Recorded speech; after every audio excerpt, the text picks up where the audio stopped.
Buenos días a todos. Tengo el placer de presentar al profesor Eduardo Bustos, al que agradezco especialmente su participación en la Escuela de Invierno, dado que se ha tenido que trasladar para estar con nosotros. El profesor Eduardo Bustos será el encargado de presentar la charla dedicada a la materia de filosofía del lenguaje del itinerario, y él es catedrático de Lógica y Filosofía de la Ciencia de la Universidad Nacional de Educación a Distancia, y su investigación siempre ha estado relacionada con la filosofía del lenguaje. En especial, el tema de la metáfora es uno de los que constantemente ha abordado. De hecho, sobre este tema va a dar su conferencia titulada Metáfora y Condición Corpórea. Cuando quiera. Gracias por la invitación a participar una vez más. Bueno, una vez más no, porque a participar en una charla que espero que sea el prólogo para vuestros estudios, si así lo decidís, en el Máster Interuniversitario de Lógica y Filosofía de la Ciencia. Bueno, como ha dicho Romero, yo siempre me he dedicado desde el comienzo quizá a este ámbito de la filosofía del lenguaje con una cierta orientación que ahora os diré, fundamentalmente, digamos, la forma de concebir la filosofía, lo que yo pienso que se debe hacer la filosofía, tiene que ver mucho con lo que se hace en otras disciplinas, científicas o no científicas, y por eso, digamos, en general mis publicaciones e investigaciones, o como se quiera decir, siempre han estado enmarcadas dentro de lo que se conoce como ciencias cognitivas, y que, como sabéis, es una suma de disciplinas que abarcan desde la psicología hasta la filosofía, pasando por la inteligencia artificial, por la psicología, por la lingüística cognitiva, etcétera, etcétera, ¿no? Hay diversas disciplinas que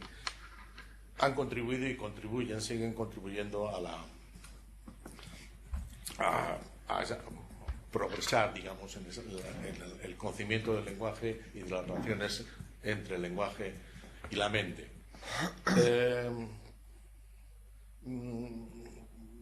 Yo comencé, realmente me interesé por el tema de la metáfora mucho después de, quizá 20 años después de iniciar mi trayectoria como profesor universitario. En un principio, digamos, mis intereses iban más bien por la concepción pragmática del lenguaje, es decir, me interesaba fundamentalmente esa disciplina. Hice mi tesis doctoral sobre el fenómeno de la presuposición y, bueno, fue una época en que estaba fundamentalmente orientado hacia ese tipo de investigaciones. Luego, no es que sufriera ninguna epifanía, pero traté de mezclar, digamos, las consideraciones pragmáticas que tienen que ver con el uso del lenguaje con cuestiones que también, digamos, tocaban con el campo de la psicología. Quizá en ello influyó pues que yo traduje un par de libros de Jean Piaget, y luego he seguido utilizando muchas veces a Piaget, el psicólogo, como inspiración, digamos, o como precedente, o como precuela, como se dice ahora, de tesis como en la que os voy a presentar hoy, de la teoría corpórea de la mente. Bien,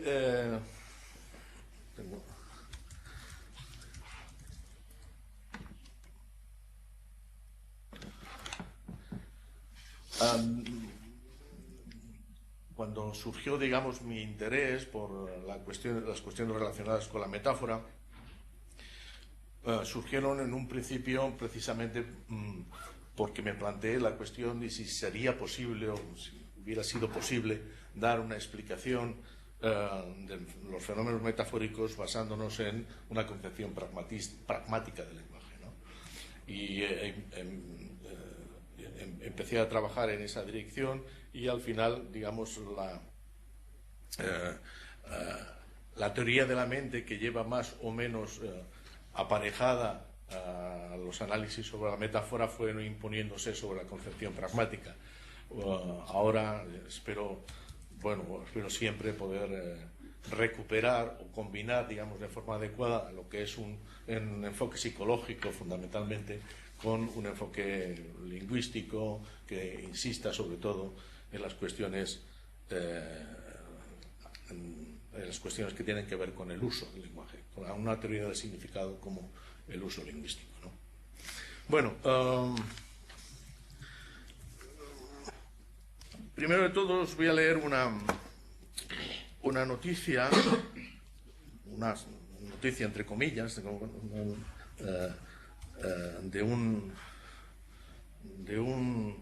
de una publicación satírica, humorística, que seguramente conocéis, que se llama El Mundo Today, en el cual se titula, es una noticia de hace unos cuantos años, ¿verdad?, en el que dicen: una huelga de poetas deja a los españoles sin metáforas. Dice, los ciudadanos no pueden expresar sus sentimientos. Y dice, España se ve afectada hoy por la segunda jornada de huelga convocada por el Sindicato Internacional de Poetas, PAA, que significa, es el acrónimo de Poetas que aúllan al amanecer, y que ha secundado la mayoría de los rapsodas del país. Pese al caos que ha generado el paro, las movilizaciones de protesta se están desarrollando sin incidencias. Únicamente 2 poetas que han sido detenidos a primera hora de la mañana por escribir unos versos de Machado en los cristales de una entidad bancaria. Hay que decir que los humoristas, digamos, del Mundo Today, creo que estudiaron filosofía en Barcelona. No sé si fueron algunos nuestros o no allí, pero posiblemente lo fueron, ¿no? Los principales afectados siguen en Europa son precisamente los ciudadanos españoles, que sin poder acudir a fuentes fiables para construir metáforas, comparaciones y otras figuras retóricas, han visto muy mermada su capacidad para expresar sentimientos. No sé, lo de esta huelga me deja más cabreado que, vaya, que es una mierda esta situación, se quejaba un ciudadano que no encontraba palabras para expresarse. Muchos jóvenes han optado por emplear emoticones y hacer ruidos con las axilas para mostrar su desacuerdo con la huelga. Esto no es como una huelga de pilotos de avión. El trabajo de los poetas realmente afecta a nuestro día a día, se lamentaba Daniel La Peña, contable de Salamanca. Los españoles recurrimos a la poesía mucho más de lo que podemos llegar a creer. No pasa nada si nos dejan sin sinécdoques o polsíndetons, pero como es un paro general, nos han dejado hasta sin juegos de palabras. No hay derecho, jope. Se calcula que en solo 2 días más de 13.000 parejas se han visto obligadas a poner fin a su relación, dado que es inviable cualquier acto de comunicación que intente ir más allá de las emociones primarias. Espero que la huelga de poetas termine ya, porque ayer mi novio me dejó notas románticas por toda la casa que simplemente decían: quiero follar. Bueno, supongo que como es Granada esto no se puede decir. Quiero follar. Normalmente es mucho más romántico y me dice cosas preciosísimas y con mucho sentimiento, pero claro, sin poetas esto es un truño de mierda. Se quejaba una chica de 23 años en un foro de internet. Las redes sociales están siendo un fiel reflejo de las movilizaciones.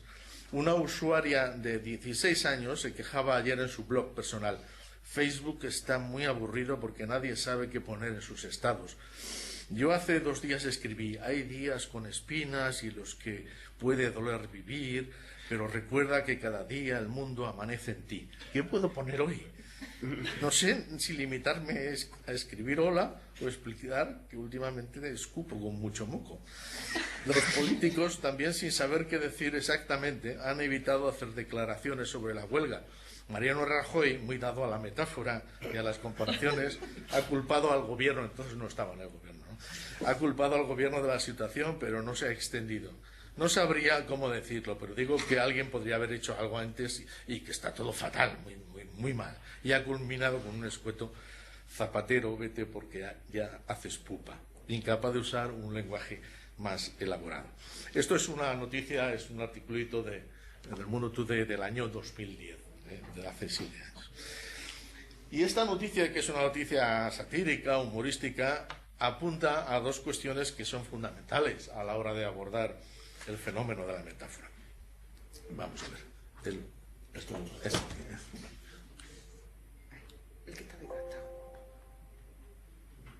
Bueno, aquí he puesto primero una pequeña bibliografía. Pero bueno, las 2 cuestiones son, en primer lugar, ¿qué dimensión tiene el uso metafórico del lenguaje? Es decir, ¿cómo está de difundida la utilización de las metáforas en el uso común de la lengua? ¿Es muy corriente, es poco corriente, etcétera, etcétera? Eso, para empezar, ¿no? En segundo lugar, la cuestión de si podemos prescindir de las metáforas, ¿no?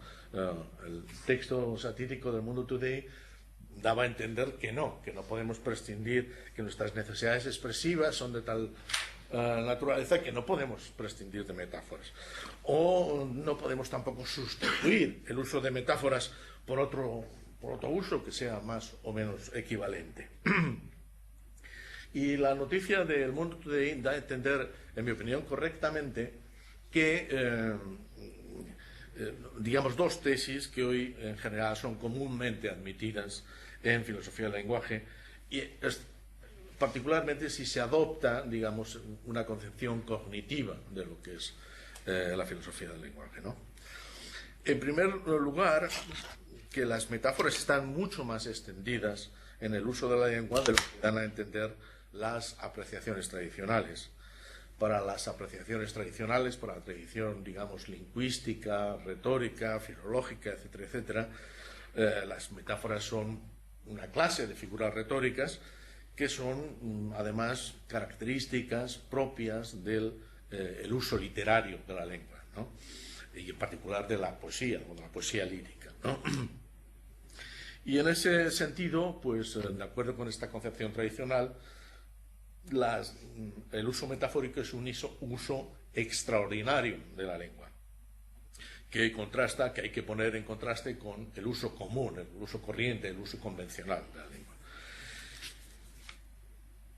Es más, en el uso común de la lengua existe una tendencia, o debería existir una tendencia, a una utilización directa y clara de la lengua, que excluiría el recurso a las metáforas en beneficio de una mejor comunicación, de un mejor entendimiento entre los que hablan, ¿no? Esta actitud es característica, por ejemplo, del empirismo británico, en particular en el caso de Locke. Locke, por ejemplo, en el ensayo sobre el entendimiento humano, que como, en fin, sabéis, se puede considerar como una especie de primer manual de filosofía del lenguaje en la historia de la filosofía, dice Locke, si pretendemos hablar de las cosas como son, es preciso admitir que todo el arte retórico, exceptuando el orden y la claridad, todas las aplicaciones artificiosas y figuradas de las palabras que ha inventado la elocuencia, no sirven sino para insinuar ideas equivocadas, mover las pasiones y seducir así el juicio. Por lo tanto, de acuerdo con Locke, convendría prescindir de las metáforas, porque prescindiendo de las metáforas nos podríamos comunicar de una forma mucho más transparente, ¿no? Es curioso que en ese mismo párrafo, no lo tengo recogido aquí, pero lo acabo de recordar ahora, Locke recomienda vivamente el uso de la seca razón. Y utiliza esa misma expresión, la seca razón. Bien, frente a esa, digamos, evaluación tradicional de lo que son las metáforas, se ha ido abriendo paso la idea, a lo largo de la historia de la filosofía también se fue abriendo paso la idea de que las metáforas son omnipresentes, que están en todas partes en el uso común de la lengua, y de que no son, ni mucho menos, exclusivas de la utilización poética o de la utilización literaria de esa lengua, ¿verdad?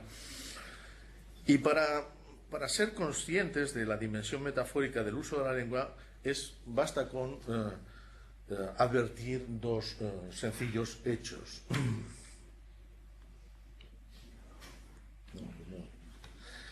En primer lugar, que muchas expresiones que nosotros consideramos literales no son sino metáforas convencionales. Es decir, metáforas que, diciéndolo con una metáfora, porque no queda más remedio que explicarlo con una metáfora, son expresiones que se han solidificado, que a fuerza de usarlas han adquirido un significado fijo, un significado convencional, que se han incorporado al conocimiento general y habitual que tenemos los hablantes de nuestra lengua. Por ejemplo, cuando queremos que se comprendan nuestras palabras en lo que denominamos sentido literal, nosotros reclamamos que sean interpretadas al pie de la letra, decimos. Tenemos en español esa locución, al pie de la letra, lo cual, expresión esa, no es sino una metáfora que procede de cuando se hacían traducciones literales.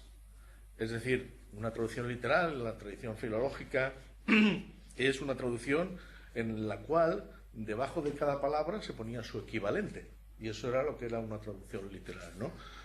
Al pie de la letra estaba su equivalencia, ¿no? Al pie de la letra, por lo tanto, es una expresión que en sí misma ya es una metáfora.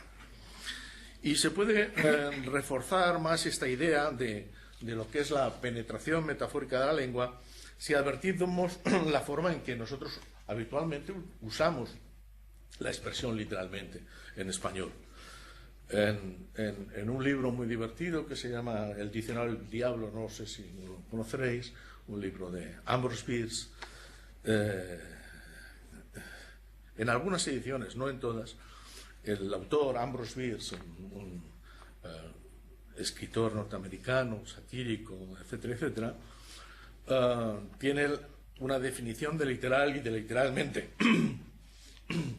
Y la definición reza como sigue. Dice, literalmente significa metafóricamente.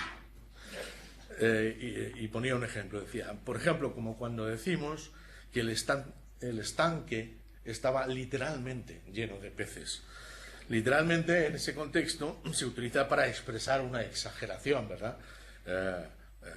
Bueno, si preferís hipérbole, podéis utilizar la palabra hipérbole, que es como más, da más lustre, digamos, ¿no? Por lo tanto, literalmente, muchas veces se utiliza para marcar esa exageración. Y si, en fin, rizando el rizo, se puede recordar que para un enfermo del síndrome de Asperger, no sé si os suena, pero vamos, alguien que es incapaz de captar el significado indirecto de las expresiones lingüísticas, ya sea irónico, metafórico, etcétera, etcétera. Si alguien tiene ese síndrome, como es, por ejemplo, el caso de, no sé si leéis el protagonista de una novela que se llama El curioso incidente del perro a medianoche, o pensáis, por ejemplo, en Sheldon Cooper, si sois adictos, como yo soy, a la serie Big Bang Theory. Entonces, Sheldon Cooper,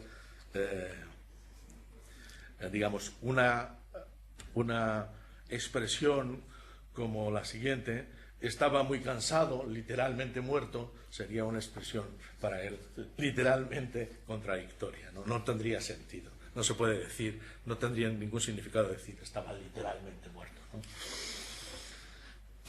También sucede que cuando se adopta una perspectiva más amplia, una perspectiva histórica, una perspectiva diacrónica, muchas expresiones que tomamos ahora como directas, convencionales o literales tienen un origen metafórico. Que la invención de esas palabras, de esas expresiones, su introducción y su aceptación por parte de una sociedad requiere o requirió en su momento esa creatividad que generalmente nosotros asociamos a la metáfora. Y, por supuesto, la aceptación, digamos, sostenida, perdurable, a lo largo del tiempo de una comunidad de hablantes. Por ejemplo, la propia palabra letra de la que se deriva literalmente, claro, surgió también de una metáfora derivada a la palabra letra, como está derivada, como se deriva del verbo latino linire. Linire, que en latín significa manchar, de forma que escribir letras no es sino manchar una página, ¿no? Con todas las reservas que merecen los estudios cuantitativos del estudio de la lengua, perdón, Belensi, ¿no estás de acuerdo? Supongo que sí que estás de acuerdo, ¿no? Pues con todas las reservas que merecen esos estudios cuantitativos, se ha calculado que utilizamos una metáfora cada 25 palabras, o lo que es más o menos equivalente, unas 6 metáforas por minuto, lo cual da un montón de miles de metáforas a lo largo de nuestra vida, si nuestra vida es medianamente prolongada. Y respecto a la segunda cuestión, que es la presunta necesidad del recurso a la metáfora, de que las metáforas sean imprescindibles para satisfacer ciertas necesidades expresivas, han existido, como seguramente sabéis, dos posturas enfrentadas en la historia del pensamiento. Para los adversarios filosóficos de la metáfora, como por ejemplo, ya he mencionado Locke, pero también Hobbes, también Berkeley, la metáfora es un recurso que es perfectamente prescindible. Podemos pasar sin metáforas, podemos decir lo mismo que decimos con las metáforas mediante un uso del lenguaje más convencional, más literal, de un uso menos engañoso de la lengua.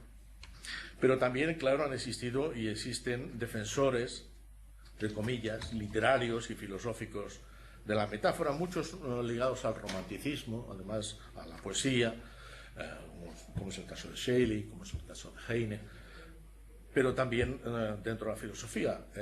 Por ejemplo, Nietzsche, claro, es seguramente uno de los que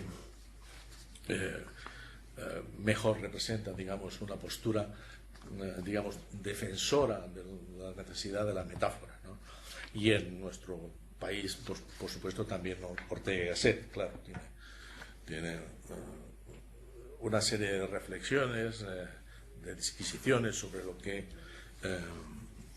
las metáforas suponen dentro del discurso filosófico, ¿no? En general, para todos estos autores, la metáfora muestra lo que es el núcleo de la invención lingüística. Un poeta norteamericano, Emerson, decía que el lenguaje es poesía fósil, queriendo indicar esto, que es el resultado de un proceso de convencionalización que parte de un acto creativo original. Muchos mitos sobre el origen del lenguaje recogen esa idea de que hubo una especie de primer creador semántico, ¿no? Alguien que le puso el nombre a las cosas, como en la canción de Bob Dylan, ¿no? Dios le dio nombres a los animales, ¿verdad? Es un mito platónico, es decir, alguien que da nombre a las cosas, ¿no? Nombres que las sucesivas generaciones pues se han limitado a repetir o a veces en algunos momentos de la historia han incurrido en confusiones, como es el caso de Babel, ¿verdad? La metáfora permite, por lo tanto, conjeturar la naturaleza de ese impulso primigenio que llevó a la inscripción de nombres y la aplicación creativa de los nombres para apropiarse conceptualmente de nuevas realidades o de nuevas experiencias. La metáfora para todos estos autores es, por lo tanto, algo insustituible, porque renunciar a la metáfora como mecanismo expresivo equivale a negarse a contemplar, a comprender, a sentir nuevas realidades y articular y organizar todas aquellas que ya conocemos, que nos son familiares. Y en estas dos actitudes contradictorias históricas se da una contraposición que no es solamente lingüística, no solamente atañe a lo que es la lengua, sino que también alcanza, digamos, a lo que es la dimensión epistemológica de la lengua, a lo que se refiere al conocimiento. No se trata, por lo tanto, de una actitud o un conjunto de preferencias sobre escoger un estilo u otro, ¿no? Con ser la cuestión del estilo algo importante.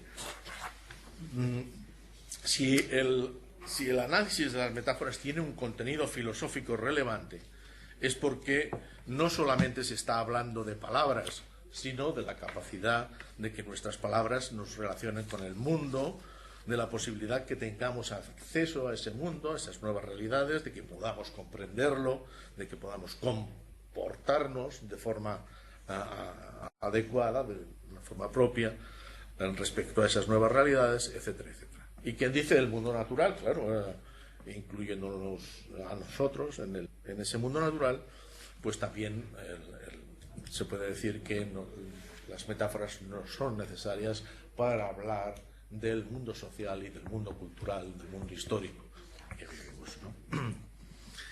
Bien, en las ciencias cognitivas contemporáneas, fundamentalmente en la lingüística y la psicología, existe una teoría que trata o ayuda a explicar la relación que existe entre la metáfora y los procesos de conceptualización, los procesos de formación de conceptos, de utilización de conceptos, ¿no?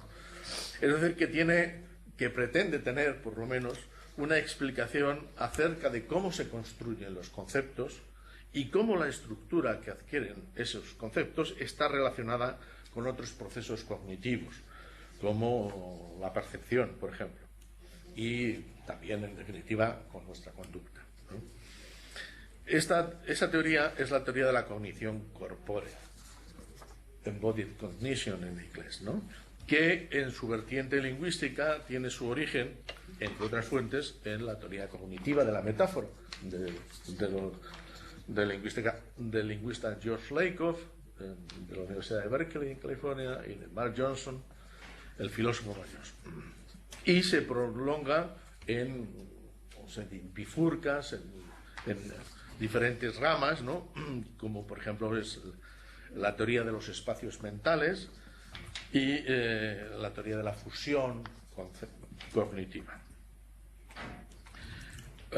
La teoría cognitiva de la metáfora constituye un elemento central en en la pugna, en la pelea, en la confrontación que en la filosofía contemporánea de la mente se ha establecido entre dos grandes modelos de lo que es el funcionamiento cognitivo, de lo que es la arquitectura cognitiva también. Y esos dos grandes modelos son conocidos, por una parte, como la teoría de la mente computatoria, Computational Theory of Mind, y la teoría de la mente corpórea o corporizada. Sigue habiendo, digamos, una cierta vacilación acerca de cómo traducir embodied, ¿verdad? El término inglés. No sé si se ha sentado aquí definitivamente alguna denominación, pero en general en los libros de lingüística cognitiva que hay en español, etcétera, etcétera, se suele utilizar corpórea o corporizada, como mucho, lo he visto en algunos libros hispanoamericanos, ¿no? Es menos corriente, aunque seguramente sería más idiomático denominarla encarnada, ¿no? La teoría de la mente encarnada. Lo que pasa es que corre el riesgo de digamos, asociarse con un determinado color, ¿verdad? Y no tiene nada que ver con el color de la mente.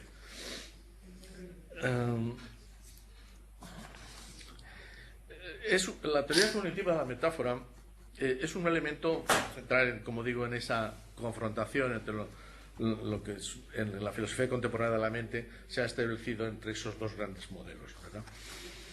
Y es esencial, creo, captar las diferencias entre esos dos grandes modelos para apreciar en toda su dimensión lo que supone la teoría contemporánea de la metáfora.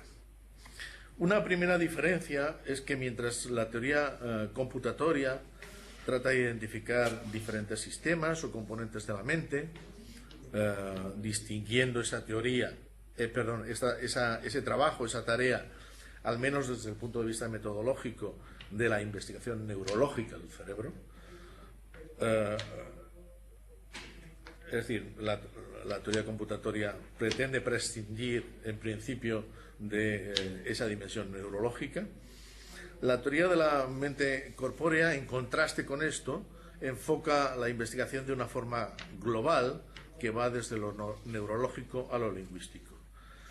Y esa diferencia de orientación de los dos modelos se concreta en un conjunto de rasgos que hacen más claras las diferencias entre esos dos modelos. La diferencia, digamos, metodológica, conceptual, más patente entre ambos tipos de concepciones es que la teoría computatoria de la mente se fundamenta en lo que se denomina funcionalismo. Ya me imagino que más o menos os conoceréis lo que es esto, que lo habréis estudiado en el grado, en las asignaturas correspondientes de filosofía de la mente.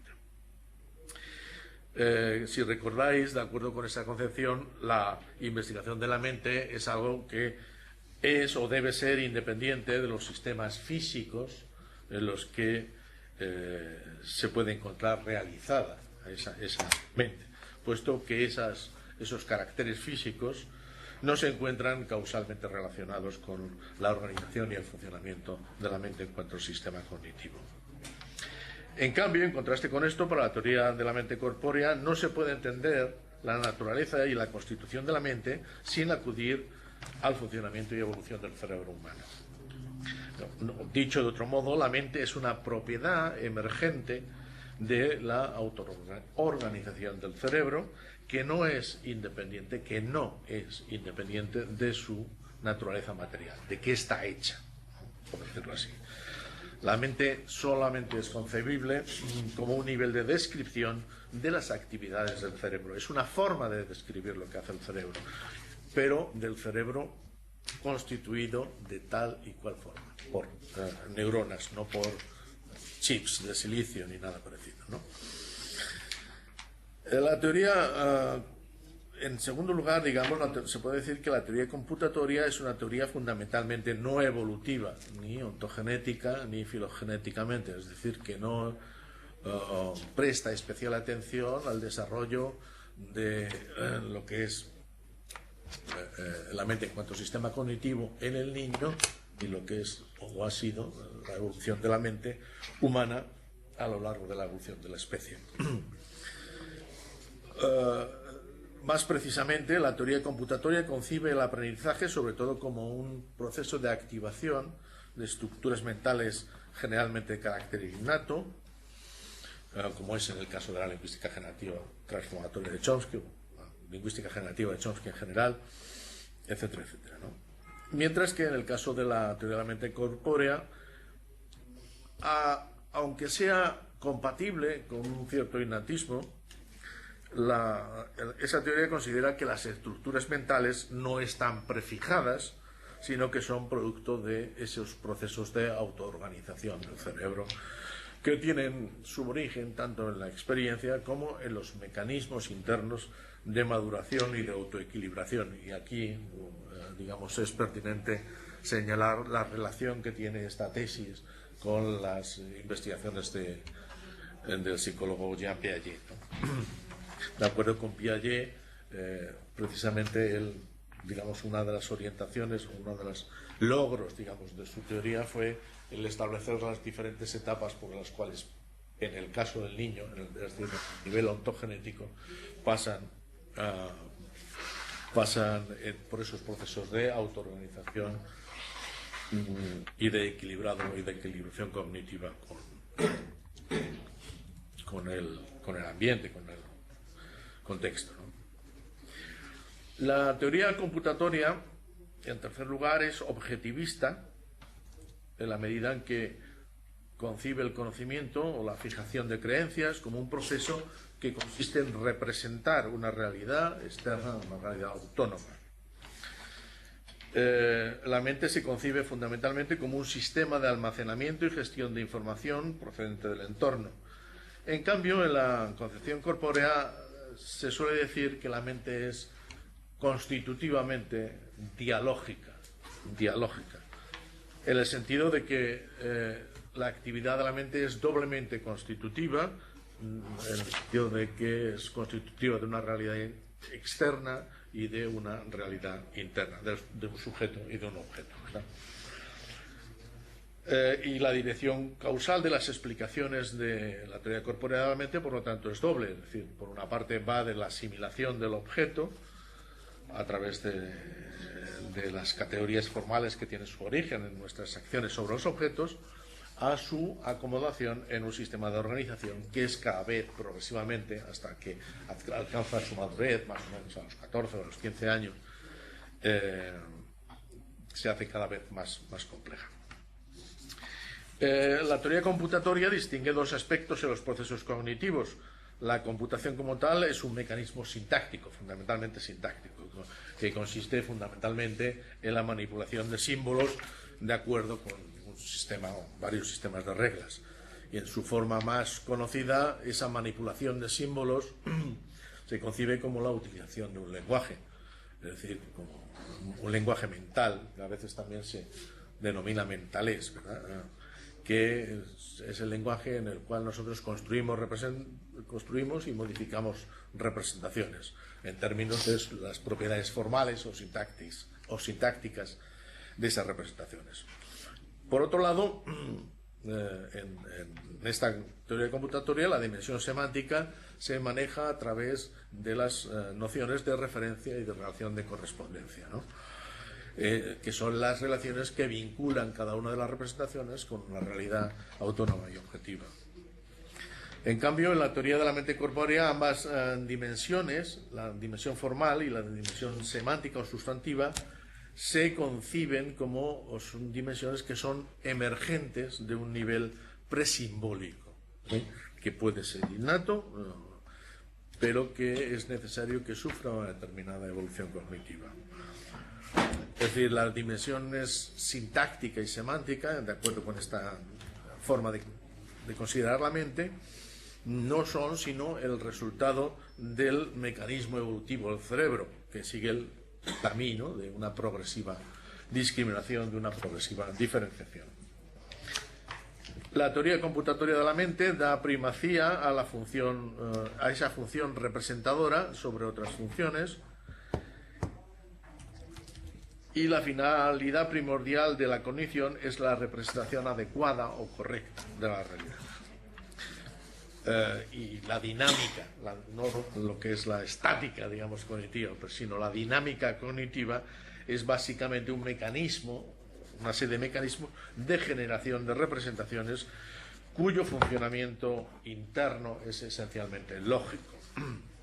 Queda recogido en las teorías lógicas que conocemos, deductivas, o quizá también en otras no deductivas, inductivas, abductivas, etcétera, etcétera.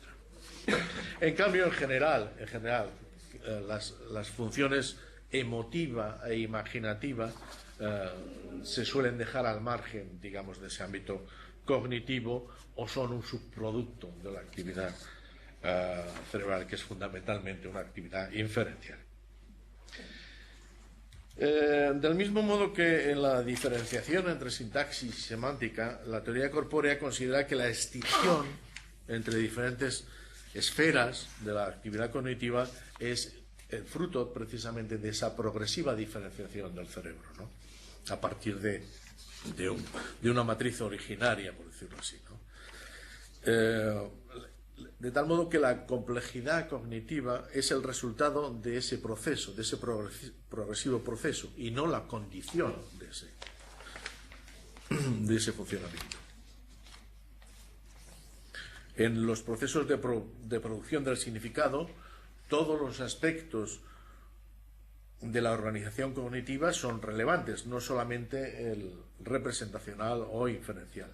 Para la teoría corpórea de la mente, la capacidad representadora de la mente y sus correspondientes capacidades asociadas, los procesos cognitivos superiores, el razonamiento, la utilización del razonamiento en la argumentación, la toma de decisiones racional, etcétera, etcétera. Esa función no es sino un producto tardío, un producto maduro, ¿no?, de la evolución cognitiva. de tal modo que el niño adquiere la habilidad de formar representaciones al cabo de un significativo periodo de maduración neurológica.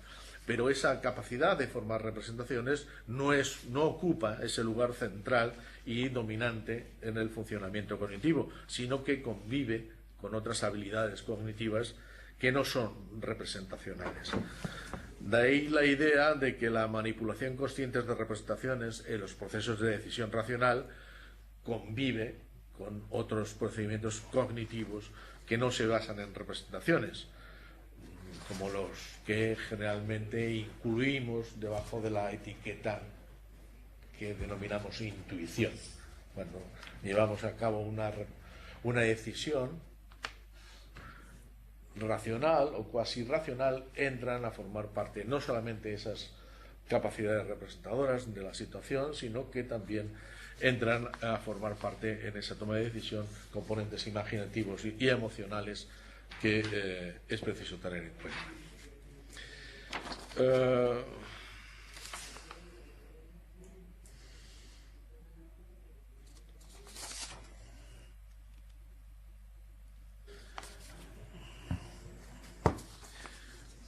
Una de las muchas tensiones que aquejan a las diferentes orientaciones en ciencia cognitiva tiene que ver con la dicotomía individualista social, que desde luego se reflejó, mejor dicho, en la diferente orientación de obras de psicólogos como Piaget y Vygotsky, ¿no? Piaget más bien era individualista, Vygotsky en cambio estaba más atento, por decirlo así, a la dimensión social. Porque en definitiva se trata de la cuestión de la fuente del significado, de dónde viene el significado, ¿no? El proceso mediante el cual se constituye el significado y dónde debemos investigar ese significado. En buena parte, como sabéis, de la filosofía contemporánea, particularmente en la teoría computatoria de la metáfora y funcionalista, es de tradición individualista. Es decir, se realiza lo que hay que analizar de acuerdo con esa concepción es ciertos acontecimientos psicológicos particulares, ¿no? Individuales. Acontecimientos psicológicos a los cuales, bueno, está la cuestión del acceso, de quién tiene acceso a esos estados psicológicos, el acceso privilegiado del individuo, etcétera, etcétera. Todo el conjunto de cuestiones que acompañan, digamos, a esta concepción individualista de lo que es lo psicológico. La comunicación, desde luego, se conceptualiza como un traslado de representaciones mentales, es decir, básicamente lo que es el esquema de Locke, ¿no?, entre individuos. Esa es fundamentalmente, ¿no?, la idea, la concepción subyacente, y esa imagen de que comunicarse consiste en que yo construyo una representación mental y te hago saber a ti qué tipo de representación mental es, y tú, cuando correspondes, lo que haces a tu vez es construir una representación mental que me llega a mí, y en eso consiste la comunicación. Esa idea de Locke, de lockeana, de lo que es la comunicación, pues como sabéis ha recibido desde el campo filosófico muchas críticas, fundamentalmente críticas que tienen su origen en la obra de Wittgenstein, ¿verdad? No quiero insistir en la crítica, digamos, en la imagen simplista de lo que es la comunicación lingüística que lleva aparejada esta concepción, esta orientación individualista de lo que son los fenómenos mentales, sino quiero decir algo sobre los efectos que ha tenido en las escuelas, por decirlo así, continentales, es decir, no propiamente analíticas, ¿no?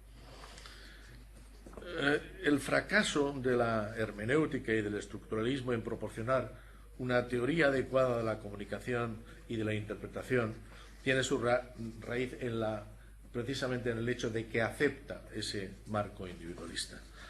En el caso de la hermenéutica, por aceptar, digamos, como punto de partida ese mito filosófico, el mito digamos, que procede de San Agustín y que procede de Descartes, de que hay una dualidad del lenguaje. Tenemos un lenguaje interior y un lenguaje exterior.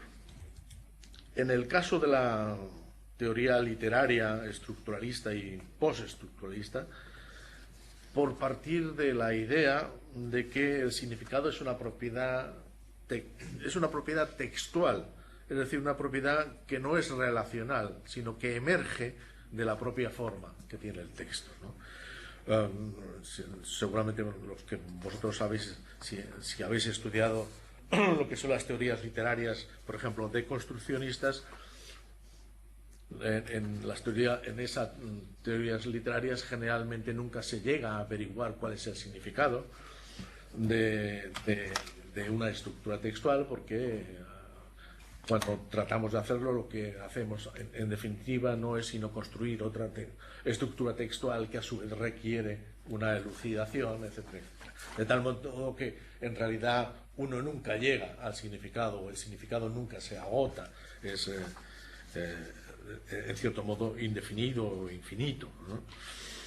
En cambio, los enfoques que proceden de la filosofía de Wittgenstein, en sentido general, yo creo que implican el abandono de esa perspectiva individualista, porque afirman, insisten en la naturaleza social del significado y de la comunicación, de acuerdo con lo que son, digamos, sus pilares conceptuales: el carácter no intrínseco del significado, el papel constitutivo de la coordinación de las acciones y la función reguladora del auditorio, de nuestros interlocutores, el hecho de que nosotros en la comunicación llevemos a cabo una acomodación progresiva y permanente de nuestras conductas lingüísticas dependiendo de las reacciones de un auditorio, ¿no?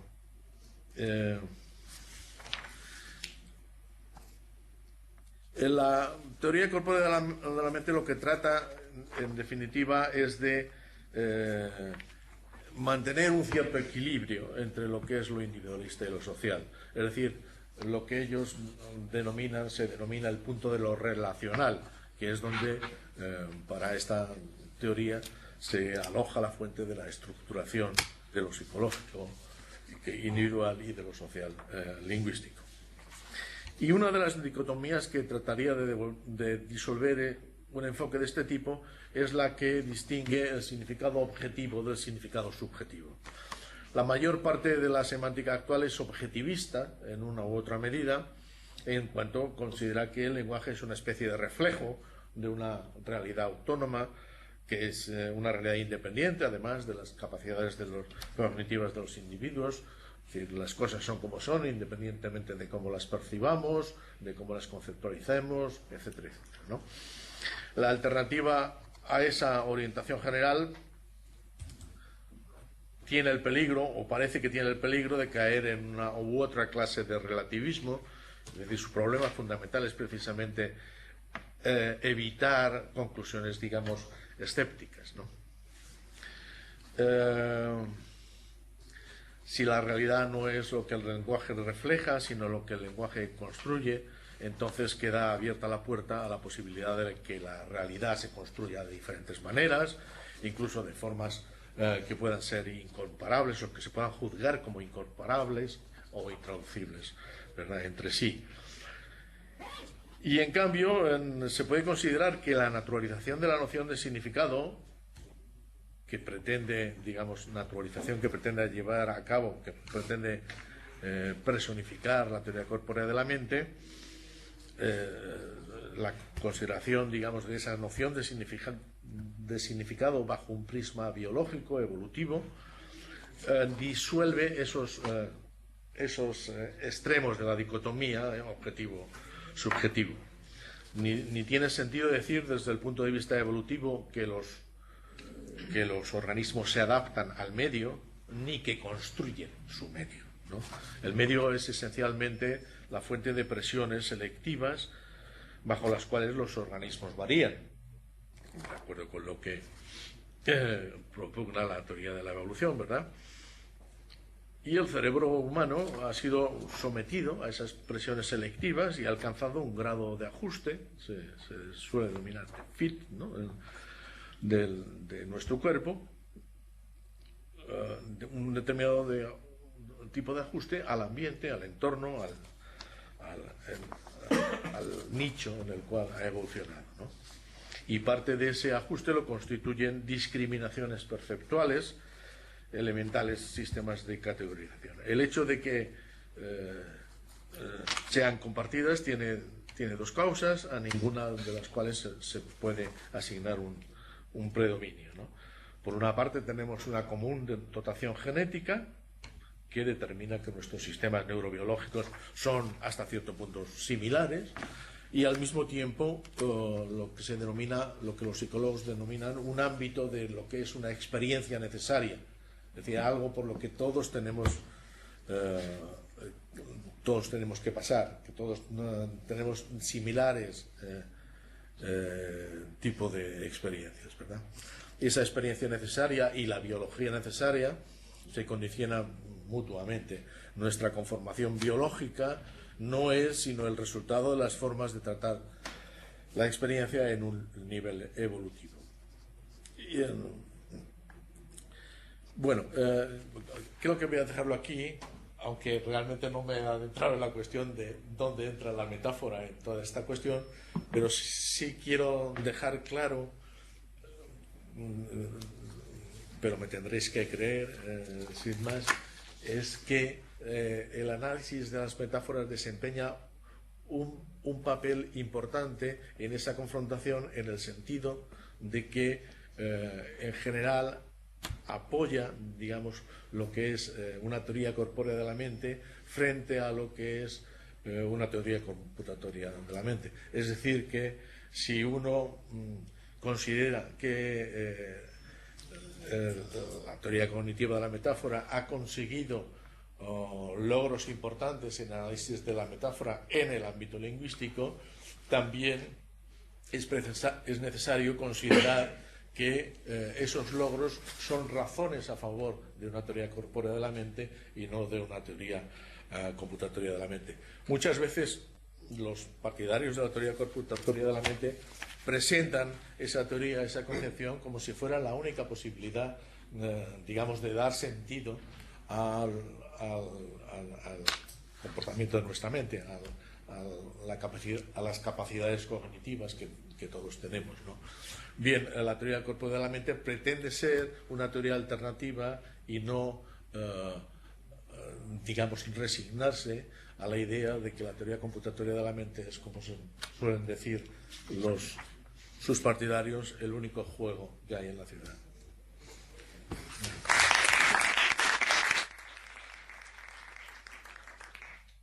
Bueno, ¿preguntas?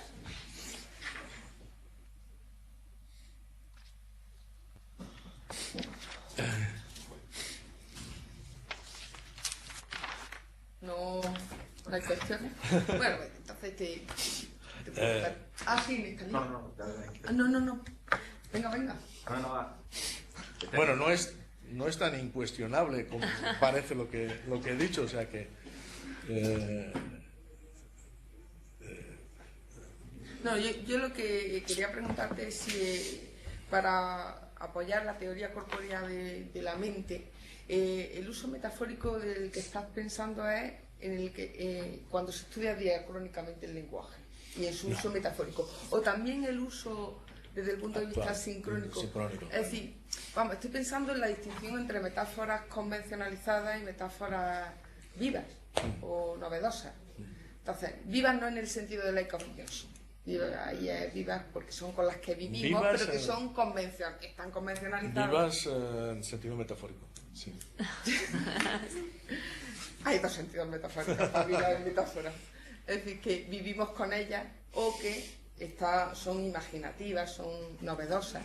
Entonces, pero la pregunta es... ¿Tu idea es que las metáforas originales son cosas que no vivimos, que están al margen de nuestra vida? No, son con las que vivimos. Estoy totalmente de acuerdo con Lakoff y Johnson.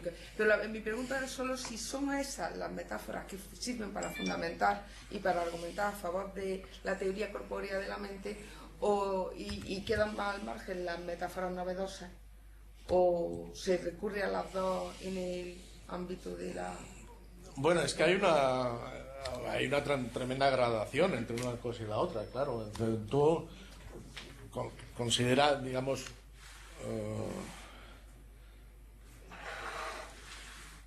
considera metáforas que denominan estructurales, Lakoff y Johnson, es decir, metáforas que están directamente relacionadas con nuestra percepción, por ejemplo, ¿no?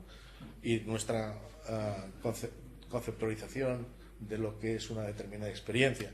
El ejemplo más claro es el de la metaforización del tiempo en términos espaciales, ¿no? Por ejemplo, ¿no? Pues decimos, cuando nos podemos referir a un periodo de tiempo como un periodo largo, ¿no? Y largo es una noción espacial y en cambio la utilizamos para conceptualizar lo que es un evento temporal, ¿no?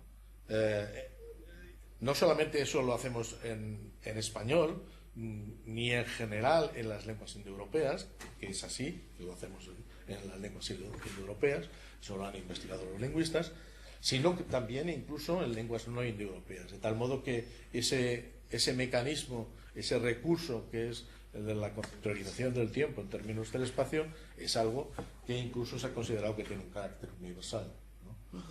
Claro, esa conceptualización, al estar tan sumamente convencionalizada, es prácticamente opaca para nuestras conciencias lingüísticas.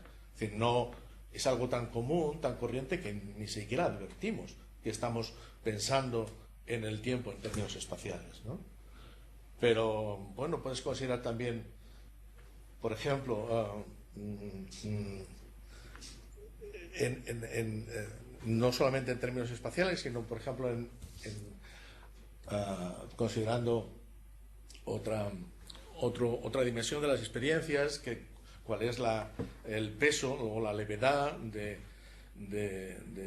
una determinada realidad. También, bueno, aquí en Andalucía decimos cuando queremos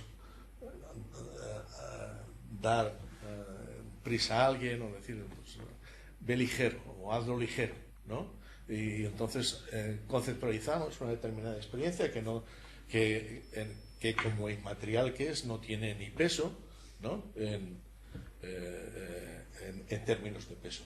Esas traslaciones que están en la base de fenómenos que se llaman sinestésicos, es decir, de entender en términos de un sentido del oído, por ejemplo, de la vista, u otro tipo de realidades que no son propias de ese sentido, esas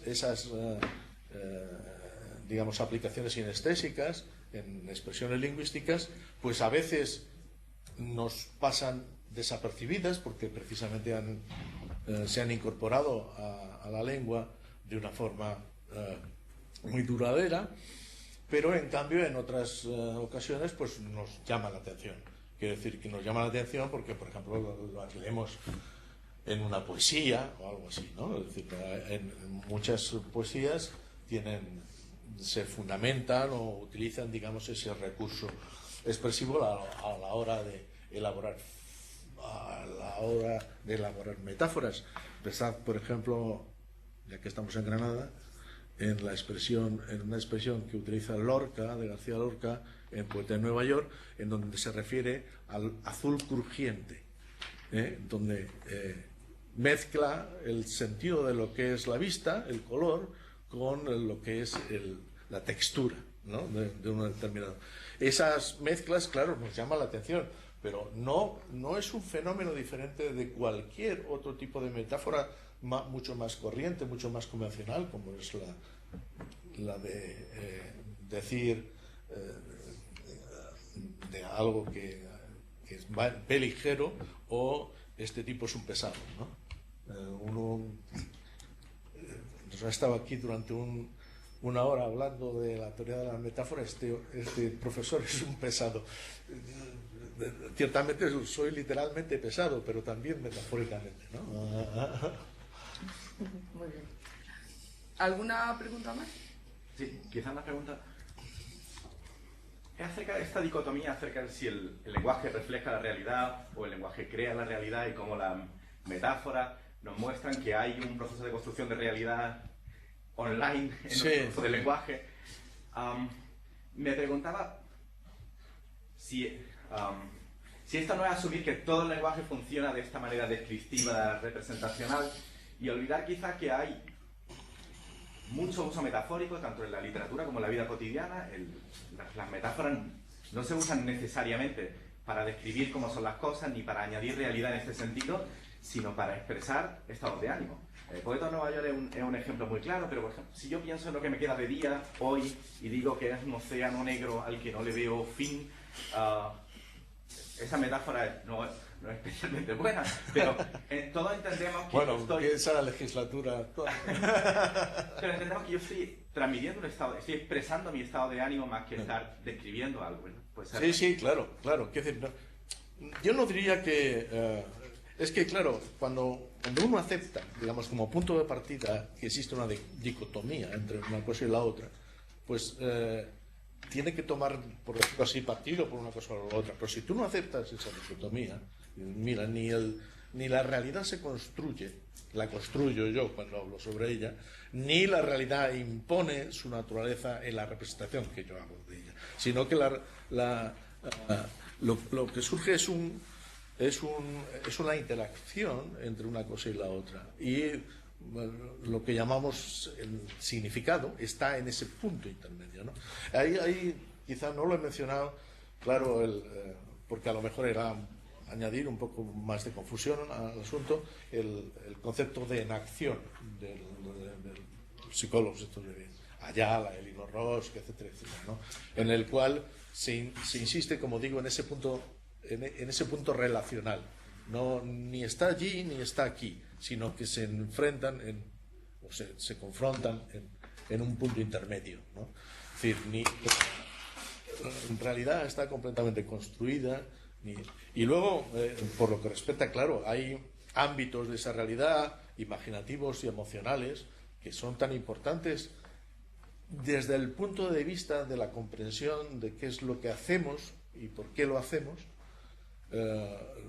tan importantes como, por ejemplo, esa función representadora que durante mucho tiempo ha dominado o domina en la filosofía del lenguaje. ¿Más preguntas? Bueno, pues entonces, muchas gracias.